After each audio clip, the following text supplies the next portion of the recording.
Nous allons nous tenir debout pour lire la parole de Dieu. Nous sommes dans Matthieu 23, versets 34 à 39. Matthieu 23, 34 à 39. Que Dieu bénisse abondamment l'orateur. Le docteur, c'était profond. J'ai entendu des choses que je ne connaissais pas. Amen. J'étais très édifié. Merci, merci. Matthieu 23, 34 à 39.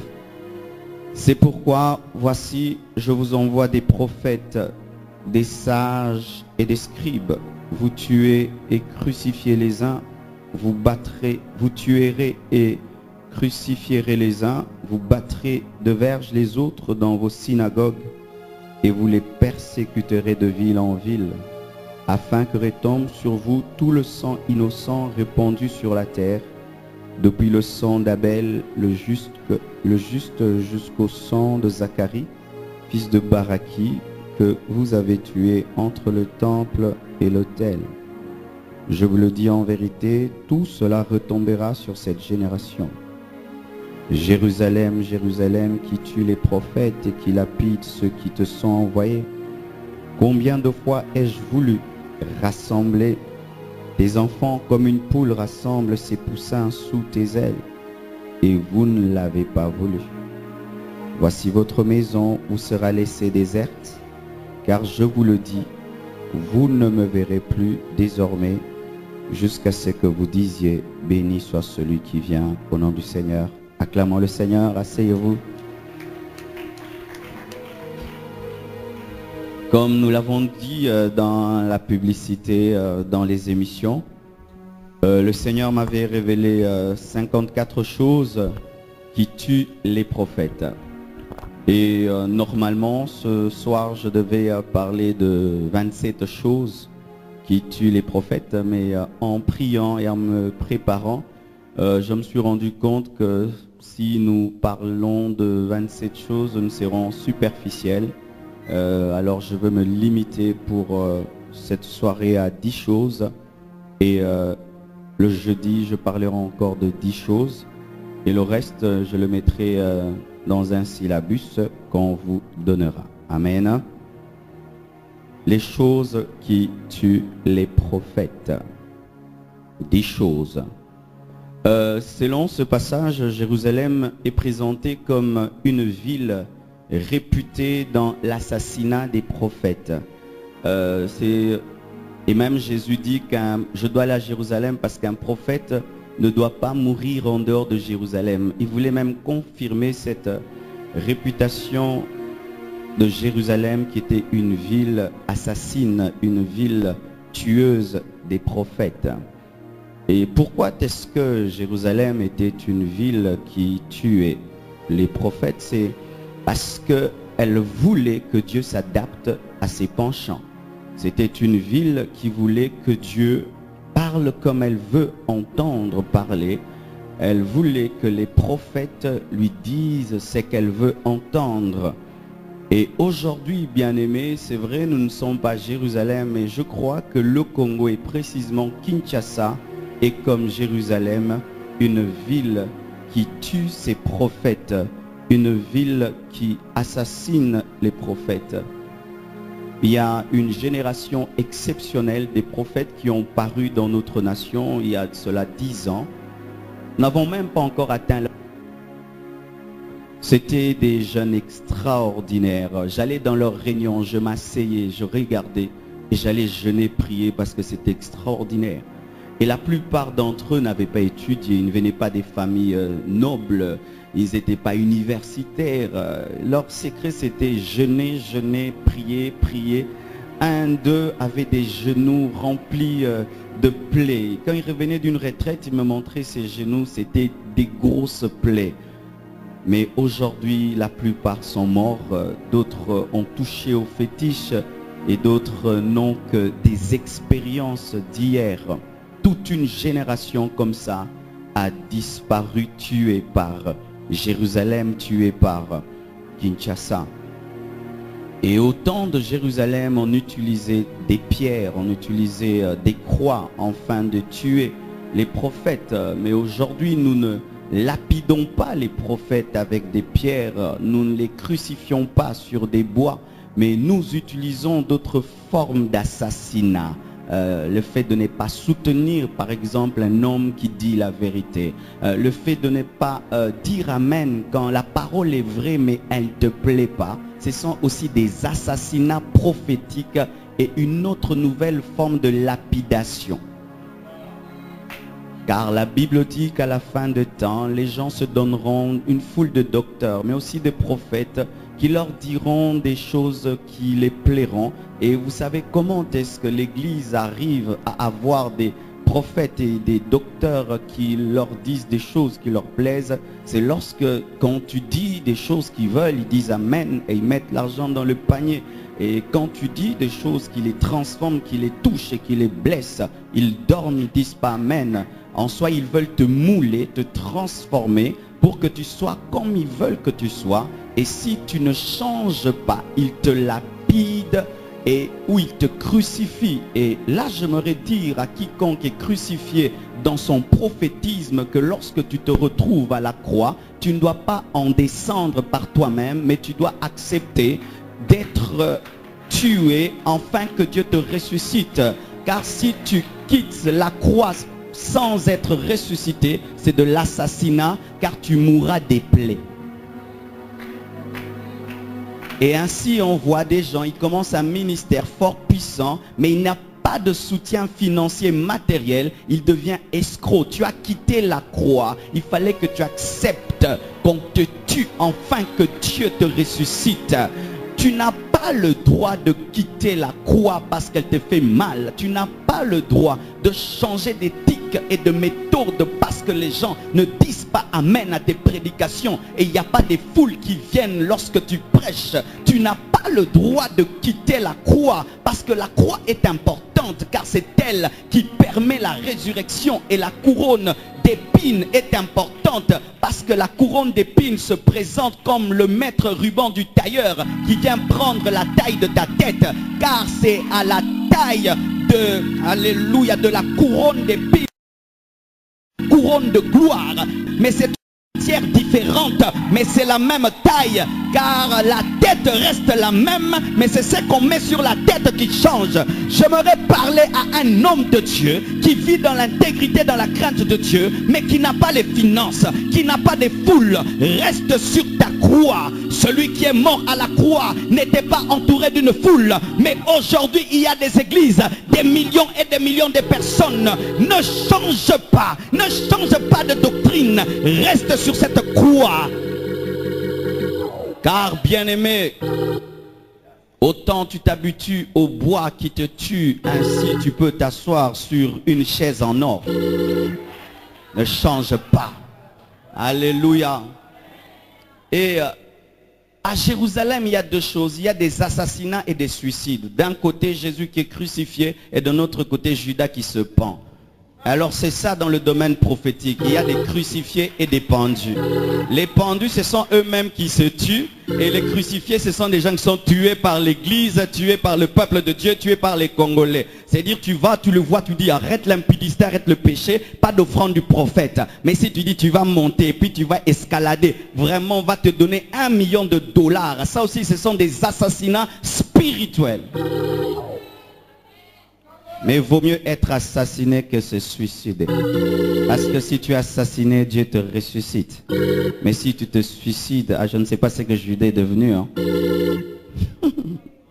Oh, tu t'amènes. La première chose qui tue les prophètes, c'est l'audace. Dis audace. Trop d'audace. Et souvent au Congo, trop de kingolongolo. Trop de nzunzu, trop de fois nous sommes plus courageux que le Saint-Esprit et nous avons atteint la dimension d'aller plus vite que le Saint-Esprit. Le Saint-Esprit a 100 à l'heure, toi tu as 300 à l'heure. Tu étonnes même le Saint-Esprit par tes révélations prophétiques au nom du Saint-Esprit. Il dit, ah, moi j'ai pas dit ça.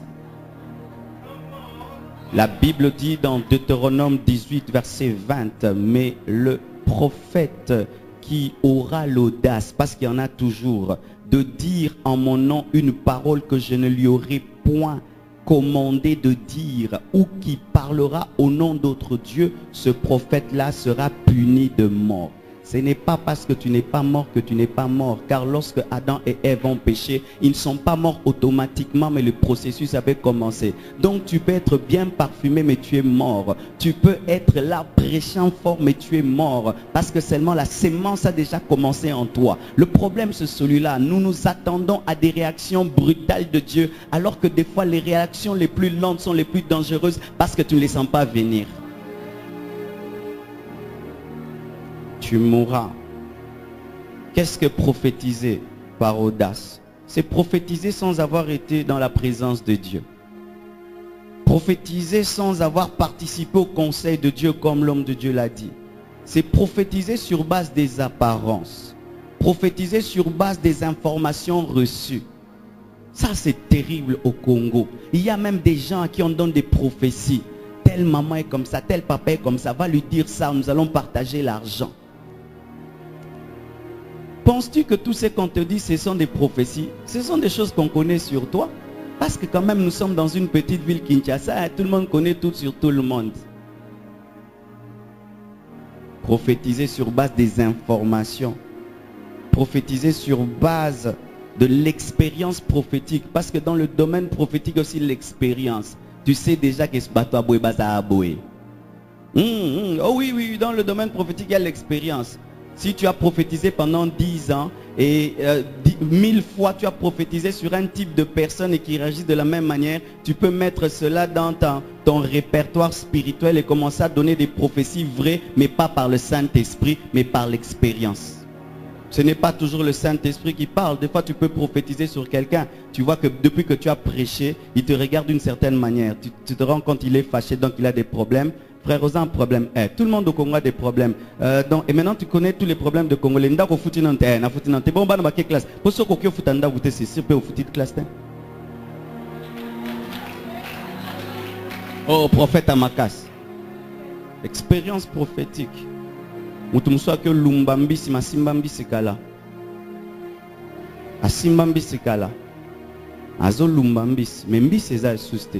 Azaka na expérience prophétique.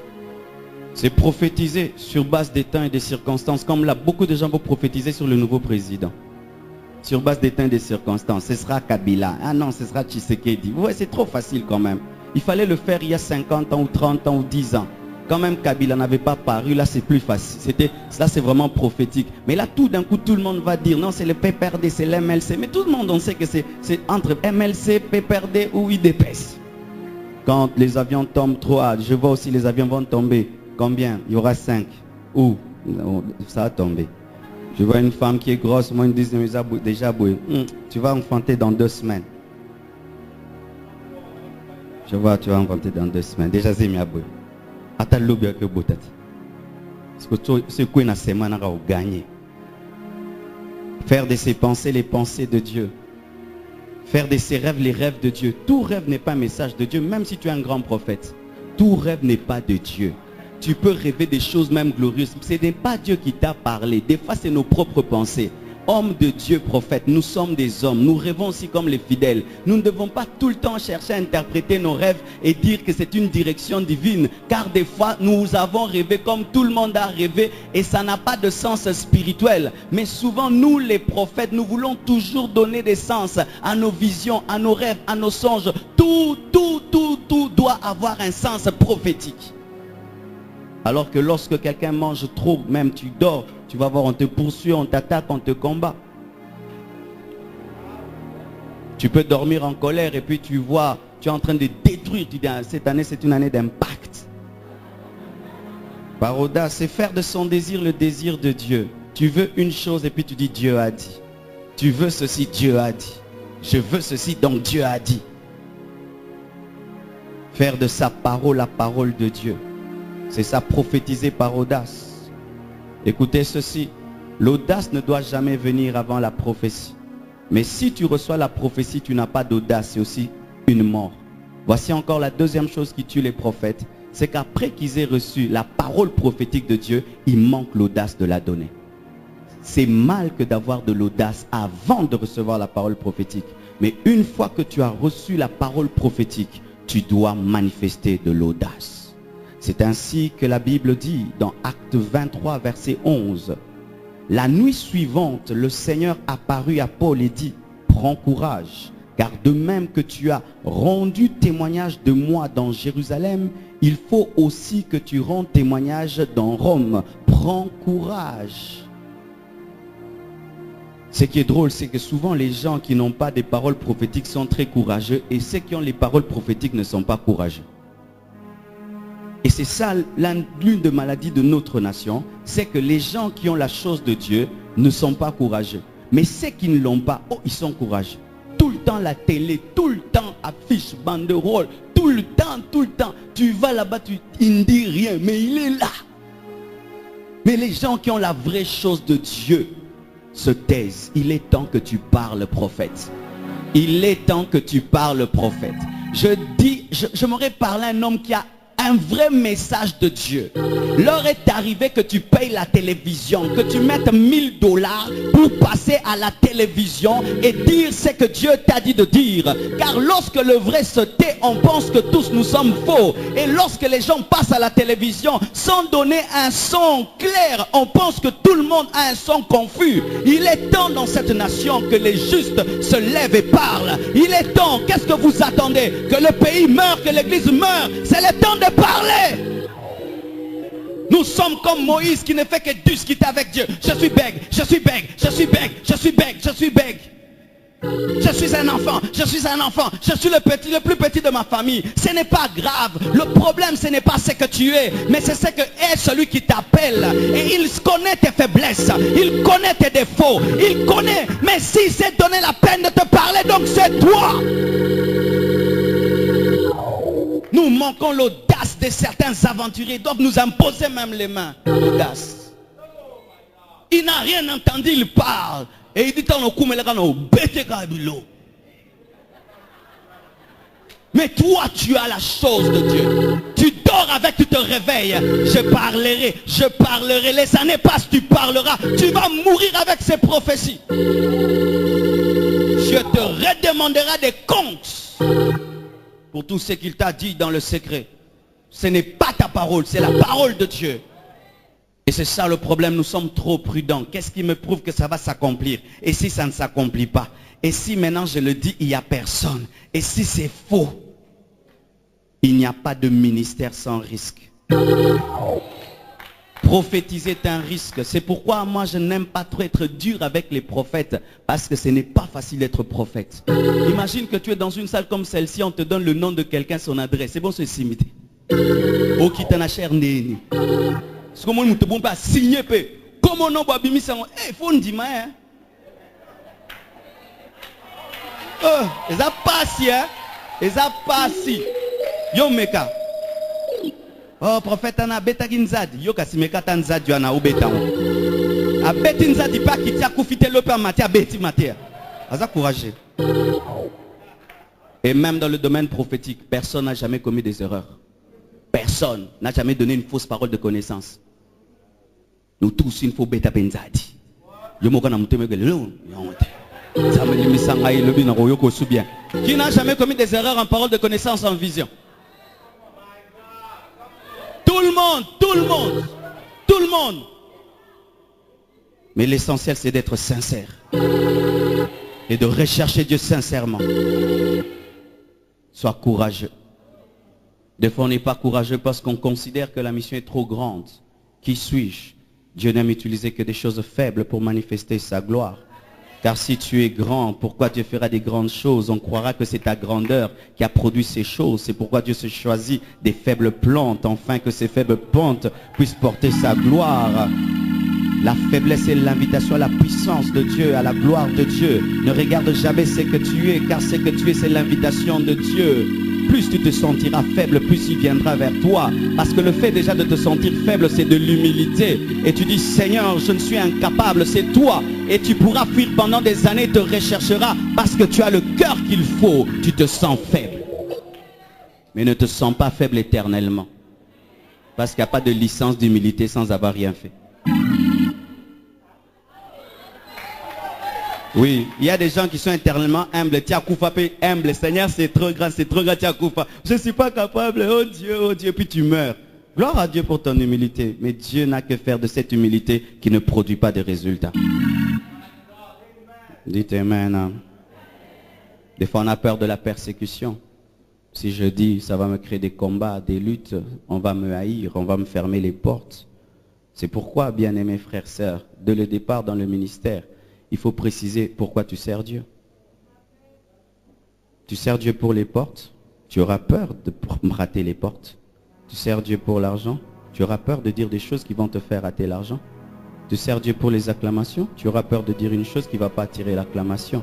C'est pourquoi dès le départ, il faut qu'on sache pourquoi je sers Dieu. Tant que Dieu est content de moi, je m'en fous du reste. Mais si maintenant ce sont les portes, si je dis ça au docteur, le docteur ne va pas m'inviter, je garde.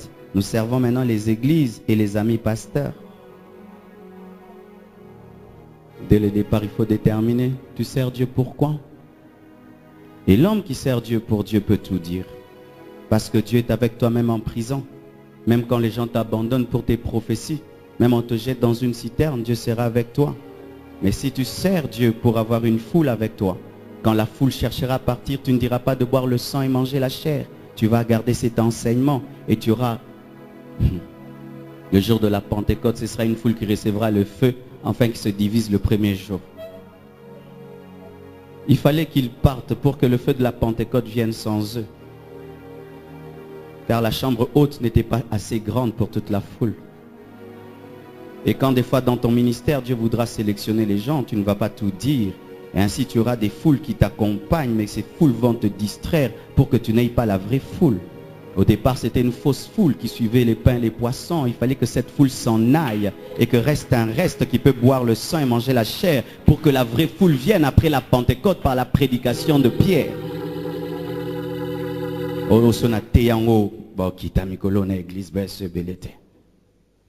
Tu sers la foule, c'est la foule qui t'a appelé. Quand Dieu te parlait seul à seul, à Mangengenge, la foule était là. Pourquoi tu rejettes ce Dieu du secret pour les hommes que tu vois? Les hommes t'abandonneront facilement. Il suffit qu'un jour tu essaies de faire une chose, ça ne marche pas. Mais Dieu ne t'abandonnera jamais. Mais pourquoi est-ce que nous abandonnons si facilement Dieu pour des hommes qui peuvent nous abandonner si facilement? Dites Amen. La troisième chose qui tue les prophètes, le manque de respect pour le nom de Dieu. La Bible dit, le prophète qui dira en mon nom, une parole que je lui aurais point dite. Exode 20, verset 7 dit, tu ne prendras point le nom de l'Éternel ton Dieu en vain, car l'Éternel ne laissera point impuni celui qui prendra son nom en vain. Dans nos églises, il y a trop de Dieu m'a dit. Non, vraiment, on exagère, non. Quand tu reçois même au bureau, tout le monde dit Dieu m'a dit. Dieu m'avait dit de venir te voir au bureau. Dieu m'avait dit que tu dois être mon mentor. Dieu m'avait dit. Tu causes avec quelqu'un 1 heure du temps, il dit Dieu m'a dit 60 fois. Chaque minute, Dieu m'a dit. J'ai entendu, j'ai senti. Le manque de respect pour le nom de Dieu tue le prophète. Ajoute à chaque parole de ta vie Dieu. Chaque conviction Dieu. Et des fois même nous présentons Dieu pour que personne ne nous conseille. Parce qu'une conviction qui vient de Dieu, on ne peut la conseiller. Et ainsi Dieu devient une barrière entre nous et les conseils des autres. C'est Dieu qui m'avait parlé.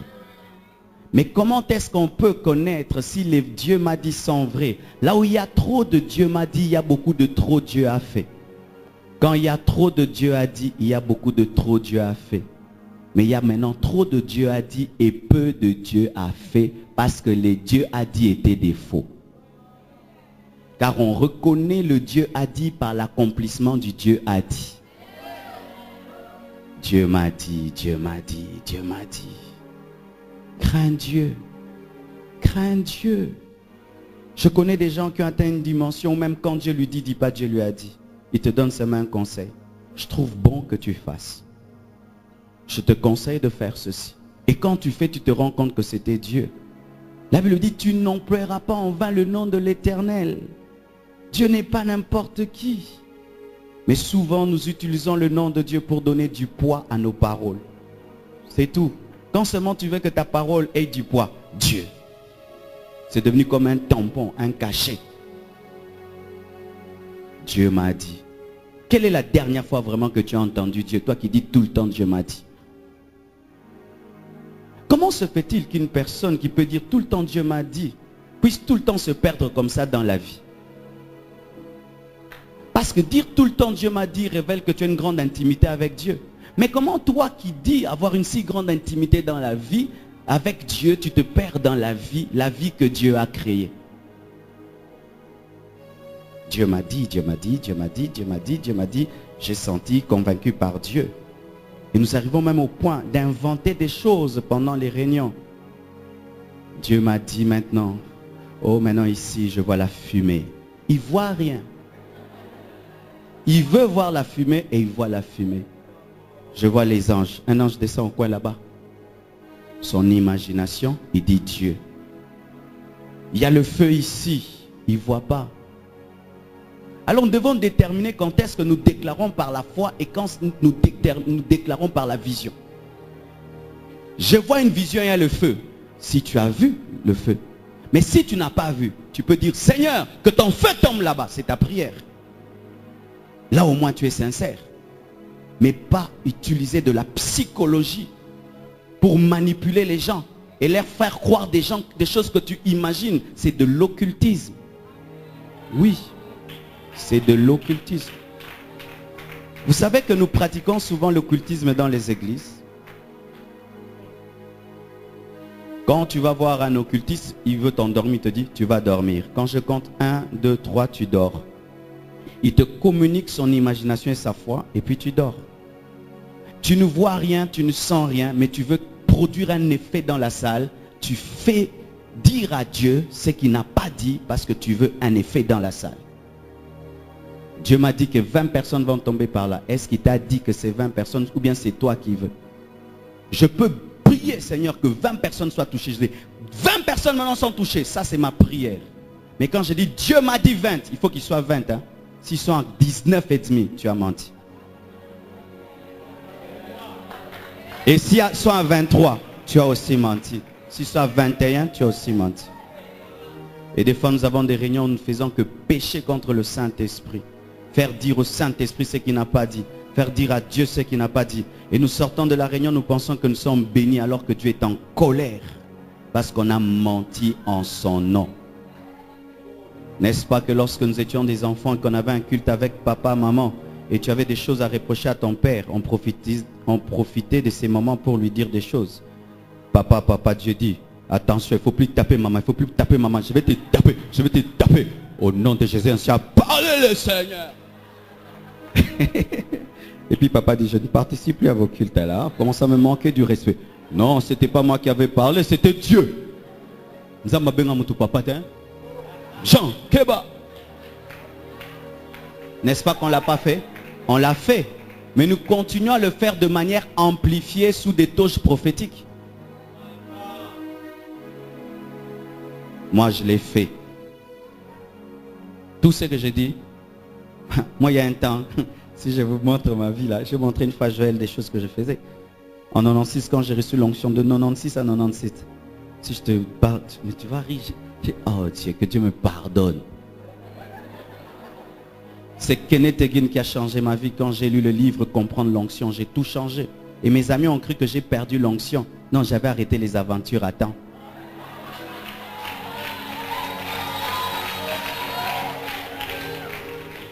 Je pouvais aller dans une retraite, je prie. Moi-même, je me rase la tête. Non,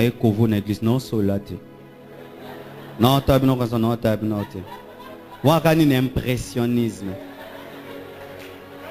Pourtant, on a été les manions sur le babouanga. Oh, le bâtard. Ah, c'est le désert à l'obité. T'es un zambazana. Mais non, t'es marrant, il est mon sale.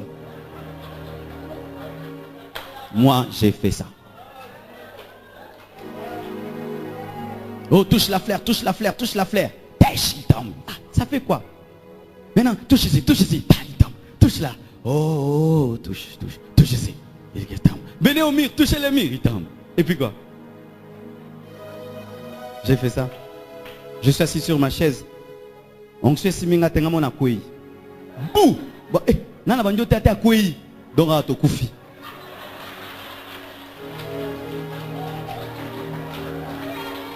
Na salango.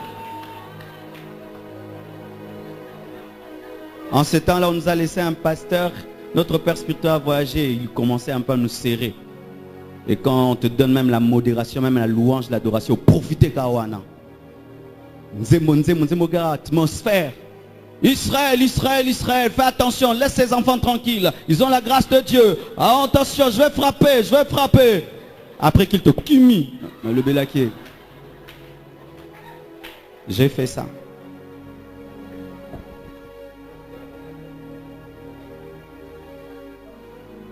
Alléluia.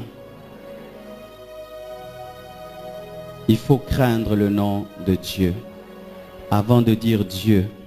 Le quatrième point, c'est la manipulation. Tu peux dire manipulation. C'est employer la ruse, la séduction, la malice contre le peuple de Dieu, contre les faibles et surtout les femmes et les nouveaux convertis. Je répète, c'est employer la ruse, la séduction, la malice contre le peuple de Dieu, contre les faibles et surtout les femmes et les nouveaux convertis. Dans 2 Timothée 3, versets 6 à 9, il est dit, « Il en est parmi eux qui s'introduisent dans les maisons et qui captivent des femmes d'un esprit faible et borné, chargées de péché, agitées par des passions de toute espèce, apprenant toujours et ne pouvant jamais arriver à la connaissance de la vérité. De même que Janès et Jambres s'opposèrent à Moïse, de même ces hommes s'opposent à la vérité, étant corrompus d'entendement, réprouvés en ce qui concerne la foi. Mais ils ne feront pas de plus grand progrès, car leur folie sera manifestée pour tous, comme le fut celle de ces deux hommes. » Amen. Vous allez remarquer 3 choses, on dit, qui captivent les femmes d'un esprit faible et borné. La séduction, souvent, se révèle parmi les faibles. Et souvent, j'ai remarqué que on tombe dans la manipulation lorsque notre ministère ne va que vers les personnes faibles. Quand quelqu'un est un nouveau converti, on a des prophéties pour lui. Quand il n'est pas mûr dans les Écritures, on a des choses à lui dire. Quand on va servir Dieu dans une église non enseignée, on est très prophétique. Mais quand on va dans une église bien assise dans les Écritures avec des gens remplis de la connaissance des Écritures, tout d'un coup le don spirituel disparaît. Quand le pasteur est là, on ne prophétise pas, mais quand on est dans un groupe d'intercession, on a beaucoup de prophéties. Quand on est dans une assemblée de saints, on n'a pas de prophétie, mais quand on est dans une maison, tout d'un coup, on a la prophétie. On se comporte comme le serpent qui a des choses à dire lorsque Adam n'est pas là. Oui. Lorsque ton ministère prophétique n'aime pas la présence d'Adam, c'est de la manipulation parce que tu sais que tu dis des choses qui ne sont pas vraies et Adam risque de te casser. On reconnaît un vrai ministère prophétique lorsqu'il s'exerce parmi des personnes matures qui peuvent juger. Car même quand la Bible dit que l'un prophétise et que l'autre juge, il ne s'agit pas de toute l'Église, mais d'autres prophètes qui jugent un autre prophète. Alléluia.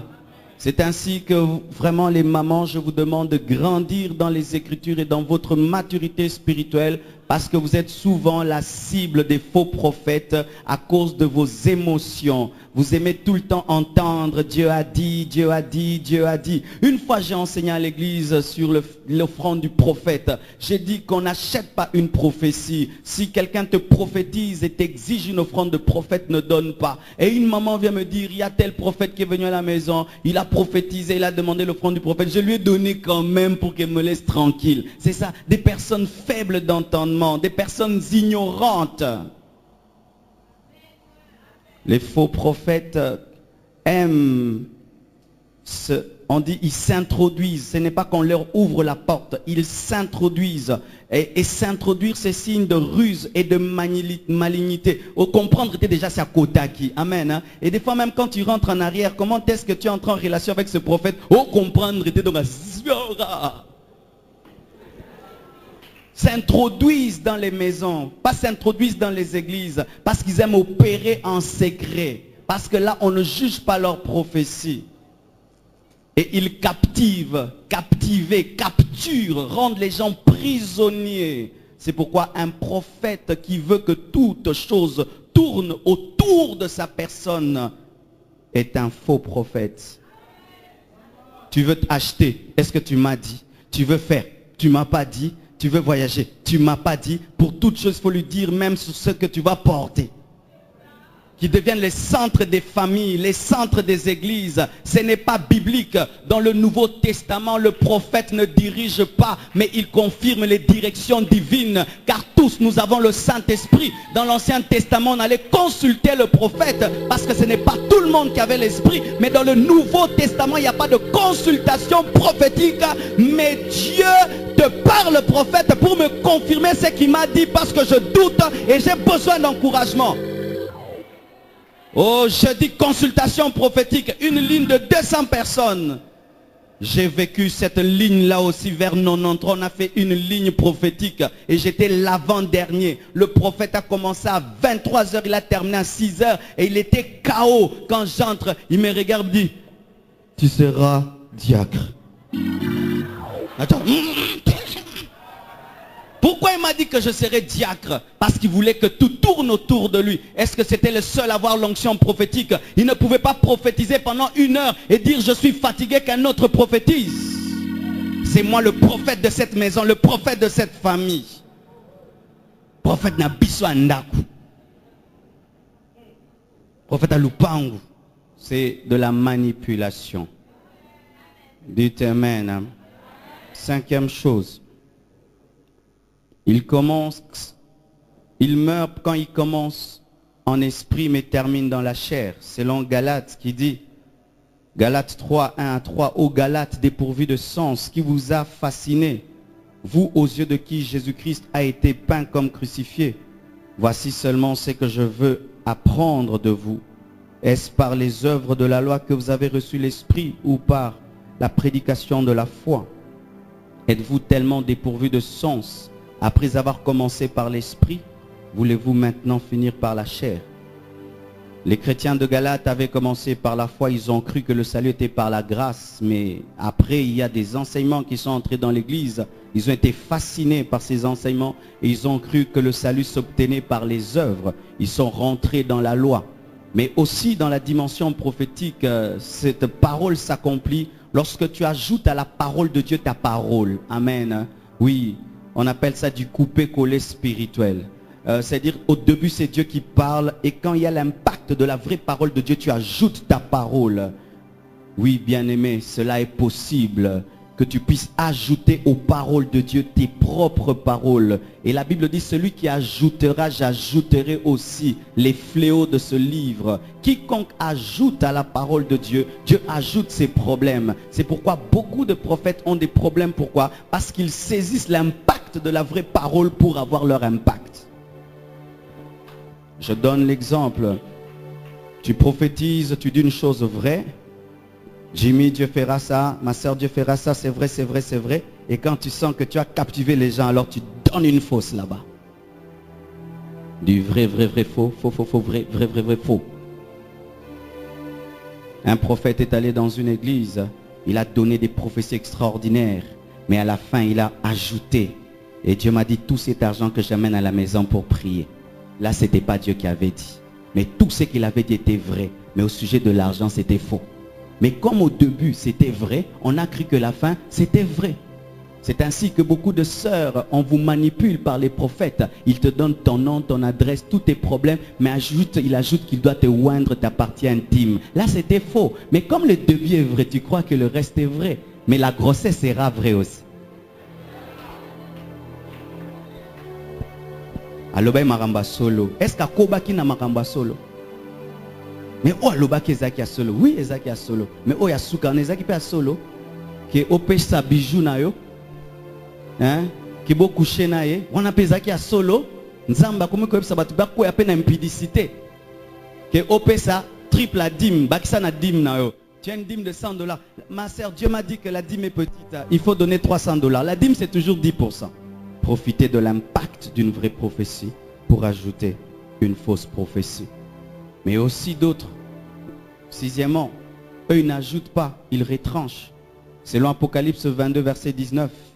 Et si quelqu'un retranche quelque chose des paroles du livre de cette prophétie, Dieu retranchera sa part de l'arbre de vie et de la ville sainte, décrit dans ce livre. Dieu retranche la bénédiction.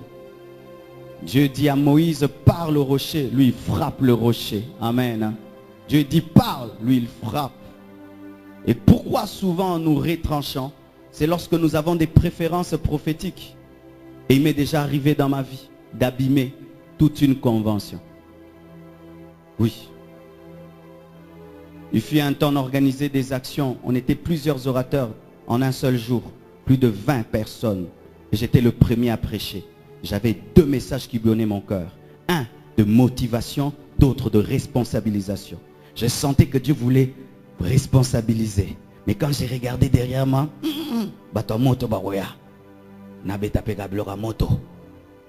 je vous parle des choses à l'icolote, l'eau salamaka.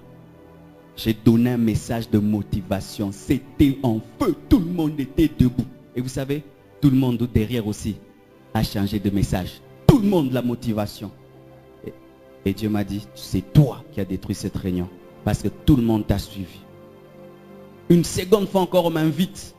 J'ai fait la même chose encore. Tout le monde encore m'a suivi. On m'a changé ma tête sur place. Évangélisation. Ah, Simba, intercession. Dieu te bénira. Tout le monde est entré dans Dieu te bénira. Tu monteras, tu perceras. Préférence. Mais un 3e jour, j'ai dit, Seigneur, je ferai ta volonté. J'ai donné un message disant, si Dieu ne bénit pas, qu'il aimera encore. Il n'y avait pas d'acclamation. Mais après, tu m'as dit, j'étais touché, j'étais changé. Nos préférences tuent la prophétie. En ce temps-là, comme l'a dit l'homme de Dieu, c'était Baal, c'était Astarté. Mais aujourd'hui, nos dieux, c'est Mammon. C'est le sexe, la gloire, le pouvoir, le succès, la croissance, les foules, les portes, les connexions, le nom, l'homme, la voiture, la maison, le moi, l'occultisme. Il est possible de prophétiser pour l'argent.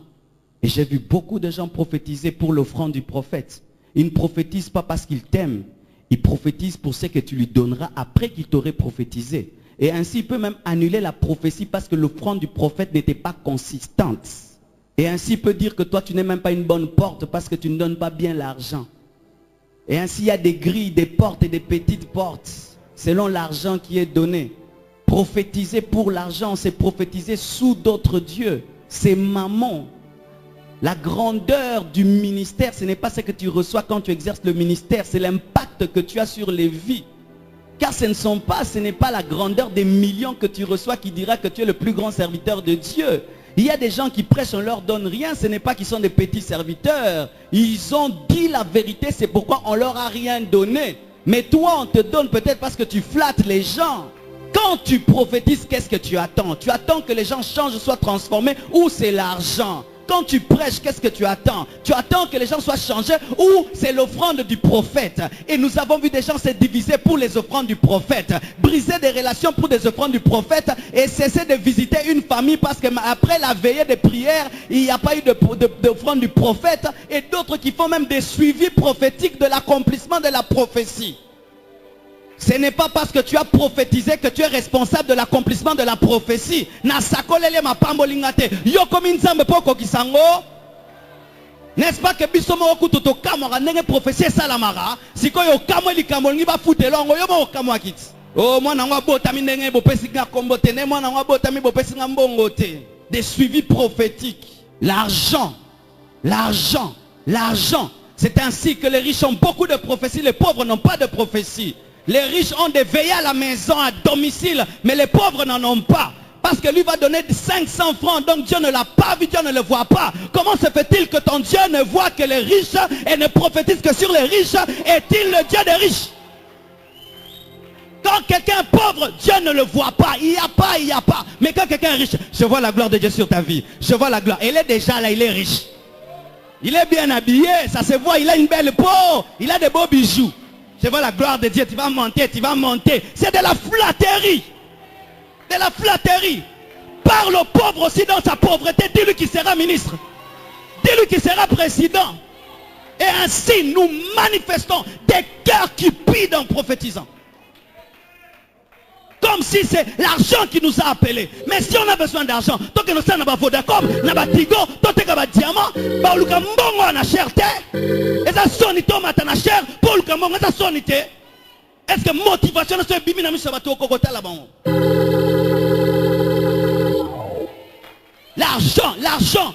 Et l'autre Dieu, c'est moi, le moi, le moi. Tu vois quelqu'un prophétiser, vous pensez qu'il vous aime, non? On a démontré qu'il y a un grand prophète. Petit, bon, on va détailler à danger. Mais une grande grâce est une grande responsabilité. Tu dois pleurer et prier Dieu qui t'aide. Car la grande grâce, Dieu te jugera par rapport à ce qu'il t'a donné. Car il est écrit, à celui à qui on donnera beaucoup, on demandera beaucoup.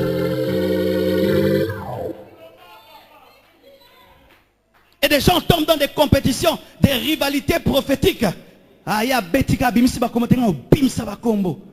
Avez-vous déjà vu Joseph se comparer à Daniel? Daniel, tu ne lui racontes pas ton rêve, il te dit ton rêve. Joseph, tu lui racontes c'est quand il te dit. Mais l'essentiel, c'est d'arriver. Et ainsi, on commence à chercher Dieu, non pas pour le peuple, mais pour être plus que les autres. Ça, ce sont des retraites sorcellériques. Des retraites sorcellériques où tu cherches Dieu, non point pour bénir le peuple, mais pour démontrer une dimension plus que l'autre. Ce sont les occultistes qui cherchent la puissance satanique afin de dominer d'autres occultistes. Mais si les chrétiens commencent à chercher l'onction et les grâces afin de dominer les autres, nous sommes en plein occultisme. Nous sommes en plein occultisme. Que j'aille chercher Dieu qui me donne la puissance pour que je te dépasse. Mais c'est la sorcellerie. Est-ce que lorsque Esther a été ointe, elle dandinait par rapport aux autres femmes ou elle dandinait devant Cyrus? Elle recevait l'onction par rapport à Cyrus, pas par rapport aux autres femmes. J'ai été ointe par Égaï, j'ai dormi. Est-ce qu'elle s'en foutait? C'est le roi dont elle avait besoin. Nous recherchons l'onction pour plaire à Dieu et bénir le peuple de Dieu. Des faux dieux. Et quand aujourd'hui, à cause de cela, les gens ont touché l'occultisme. L'occultisme, l'occultisme. Ils prophétisent au nom de Dieu. Mais Azam Bikoudi, Azam magicien. Mais il a commencé avec Dieu. Mais il a jeûné, il a prié. Cette dimension de précision n'est pas venue. Il ajoute un peu de mbikoudisme. Un de mes meilleurs amis. Je viens de découvrir qu'il est magicien et sorcier. Par une fille qu'on a attrapée dans l'occultisme. Elle dit tel et tel et tel. Et c'est vrai. Qu'est-ce qu'il cherche? Il cherche ce qui appartient à son futur. Car tout ce que le diable te propose aujourd'hui, tu l'auras demain. Quand il a proposé à Jésus de régner sur la terre et d'avoir la gloire des nations, c'est parce que demain Jésus allait dire tout pouvoir m'est donné au ciel et sur la terre. Oh, je termine. La cinquième chose, c'est donner un message sans être un messager soi-même. Dieu ne nous demande pas d'être des messagers, mais d'être des messages. Et ainsi, Ésaïe dit, moi mes fils, nous sommes des signes et des prodiges pour cette génération. C'est-à-dire qu'après avoir prophétisé, je continue à prophétiser sans prophétiser par ma vie.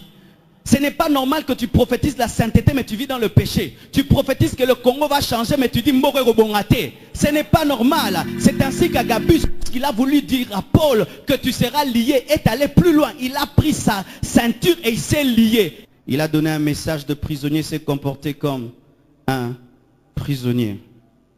Il ne faut pas seulement être un messager. Il faut être tout un message par sa propre vie. C'est ainsi que certains prophètes devaient épouser des prostituées pour être le message à Israël. Être ta vie est un message. Et pour terminer, il y a encore deux choses qui tuent les prophètes. C'est qu'ils n'écoutent pas les conseils. Tellement qu'ils écoutent Dieu, ils n'écoutent pas Jéthro. Mais Jéthro va t'aider à comprendre la décentralisation du pouvoir afin que tu vives 120 ans et que ta vie ne puisse pas baisser. Et ce n'est pas parce que quelqu'un n'a pas ta dimension qu'il ne peut pas monter à ta dimension, te dire des choses de ta dimension sans avoir ta dimension. Lui ne voit pas Dieu face à face, mais il peut parler à ton oreille et t'aider à garder ta dimension. Et des fois, un seul conseil est plus que 1000 prophéties. Oh, dites Amen. Mais souvent, les prophètes, tellement ils écoutent Dieu, ils écoutent Dieu. Moi, Dieu me dit, Dieu m'a dit, oui, Dieu te dit tout. Mais est-ce que Dieu t'a parlé de la décentralisation du pouvoir? Non, il t'a donné seulement les 10 commandements. Il t'a parlé du tabernacle. Mais c'est Jéthro qui va te parler de la décentralisation du pouvoir et de ta fatigue. Et le dernier point, c'est que souvent nous tombons dans des camaraderies prophétiques au lieu d'être dans des connexions prophétiques. Nathan était prophète, David aussi était prophète parce qu'il avait l'onction royale et l'onction du sacrificateur. Mais quand l'autre est tombé dans l'adultère, il lui a dit la vérité. Mais aujourd'hui, les amitiés prophétiques consistent à se taire sur les bêtises de l'autre pour rester des amis. Et ainsi, nous devenons des associations des malfaiteurs prophétiques au lieu d'être des associations des connectés prophétiques qui affectent leur génération. Et comme je dis toujours à Joël, moi, mon amitié, je te dirai toujours la vérité. Et chaque fois que j'ai quelque chose, je dis, Joël, je l'appelle, il y a ça, ça, ça, on arrange. Bien aimé, une amitié sans blessure n'est pas de l'amitié. C'est de la flatterie.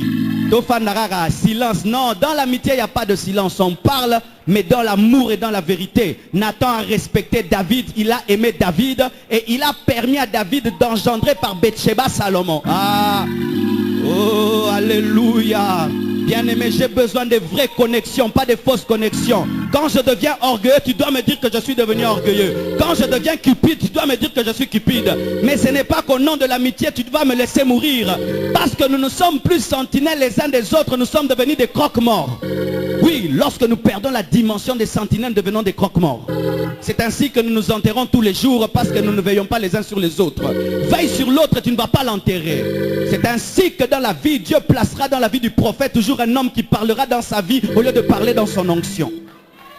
Les gens qui parlent dans notre onction ont peur de nous et tremblent. Il est prophète. Mais il y a des gens qui vont enlever ta veste prophétique. Il va te dire la vérité dans ta vie.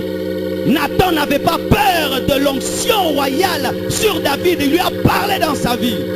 Et ce sont les gens qui nous sauvent. Les gens qui parlent à Marcelo au lieu de parler à Pasteur Marcelo. Parce que le Pasteur Marcelo fait peur. Mais Marcelo ne fait pas peur. Mais là aussi, ce n'est pas tout le monde qui est appelé à toucher à l'arche. C'est les Lévites.